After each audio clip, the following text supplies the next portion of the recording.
দর্শক, জামায়াত ইসলাম ইসলামী দল না, এটা কিন্তু জামাত কয়েকবার আপনাদেরকে বোঝানোর চেষ্টা করেছে, কিন্তু বোকার জাতি আমরা বুঝি নাই। সেটা কিভাবে? জামায়াত ইসলামের মোহতারাম আমির ডক্টর শফিকুর রহমান, তিনি আলেম না, হাফেজ না, কারি না, মাওলানা না, কিচ্ছু না। তার ভিতরে ধর্মীয় অর্থাৎ ইসলামিক মাইন্ডের কোনো শিক্ষা তার মধ্যে নেই। তারপর আসেন নায়েবে আমির আব্দুল্লাহ মোহাম্মদ তায়ের সাহেব, তাকে আপনারা দেখলে বুঝতেই পারবেন যে তিনি জিন্সের প্যান্ট পরে এবং টাকটু নিচে পরে। টাকটু নিচের যে হাদিসটি, মা আসফালা মিনাল কাবাইনি মিনাল ইজারি ফিন্নার, এই হাদিসটি নুরানি মাদ্রাসার একটা ছাত্র জানে, যে প্লে পড়ে বা নার্সারিতে পড়ে, সেও জানে যে টাকটু নিচের অংশ লুঙ্গি বা পায়জামার দ্বারা ঢাকা থাকলে সেটা জাহান্নামে আগুনে জ্বলবে। কিন্তু এই হাদিসটাও তার হয়তো জানা নেই। কিন্তু তিনি আসলে কি ইসলামের শিক্ষা শিক্ষিত? হয়তো বা, যদিও অনেকেই মনে করছেন যে ইসলামী দল হিসাবে জামায়াত ইসলামের নায়েবে আমির, হয়তো তিনি বড় মুহাদ্দিস থাকবেন, বড় মুহাদ্দিস মুফতি হবেন, বড় শাইখুল হাদিস হবেন, কিন্তু আসলে না।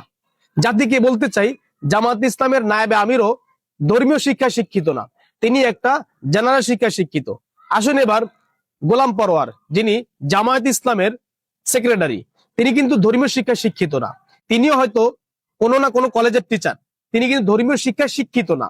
যার কারণে জামায়াত ইসলামের যে ভুলগুলো হচ্ছে, বড় বড় ভুলগুলো, যেটা ভুল হওয়ার কথা না, শরিয়া ভিত্তিক, যেটা ইসলামী দল হিসাবে ভুল হওয়ার কথা না, ভুলটা এই জন্যই হচ্ছে জামায়াতের উপরস্থ যে নেতৃবৃন্দরা আছেন তারা কেউই ইসলামী শিক্ষা শিক্ষিত না। যার কারণে জামায়াত ইসলাম যুগে যুগে ভুল পথে হেঁটেছে, তারা সামনের দিকেও ভুল পথে হাঁটতে পারে, আমার সেটা ধারণা।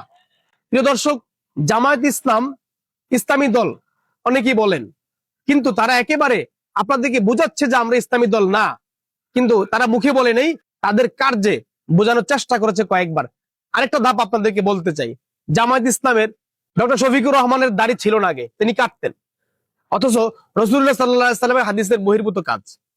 তিনি আগে পাঞ্জাবি পরতেন না, তিনি আগে শার্ট পরতেন।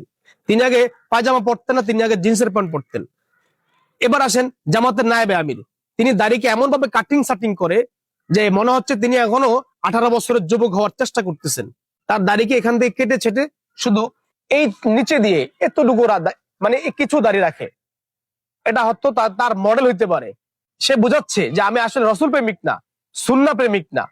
এবার আসেন গোলাম পরোয়ার, তিনি হয়তো দাড়িটা একটু বড় ছোট করেছেন, তারপরও তিনি কাটছাট দিচ্ছেন।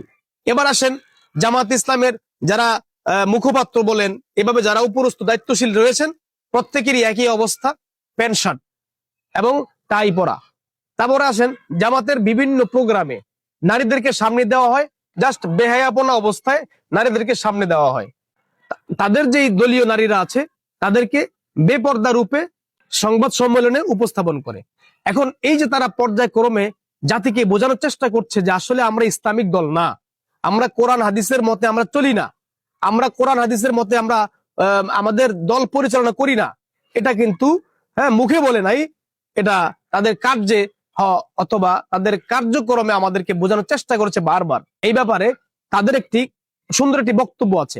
যেমন তারা দাঁড়িয়ে কেন রাখে না? তারা ইসলামকে ক্ষমতা নেওয়ার জন্য কৌশল অবলম্বন করছে। তারা পাঞ্জাবি কেন পরে না? সুন্নাহ। এই জন্য এইটা গায়ে দিলে নাকি ইসলাম কায়েম করা সম্ভব না, এই জন্য তারা কৌশল হিসাবে এটাকে তারা পরিত্যাগ করেছে। তারপরে আসুন টাকটু নিচে পায়জামা পরা, তারা এটা পরিত্যাগ করতে পারছে না। কারণ কি? টাকটু নিচে পায়জামা তারা পরে, কেন পরে? তারা এটা কৌশল হিসাবে নিচ্ছে যে ইসলাম কায়েম করতে হলে হয়তো টাকটু নিচে পায়জামা পড়তে হবে, অনেকের সাথে কাঁধে কাঁধ মিলাতে হবে। তারা অনেক আগেই ভুল বুঝাচ্ছে জাতিকে যে আমরা ইসলামী দল না। বোকার জাতি আমরাই থেকে গেলাম।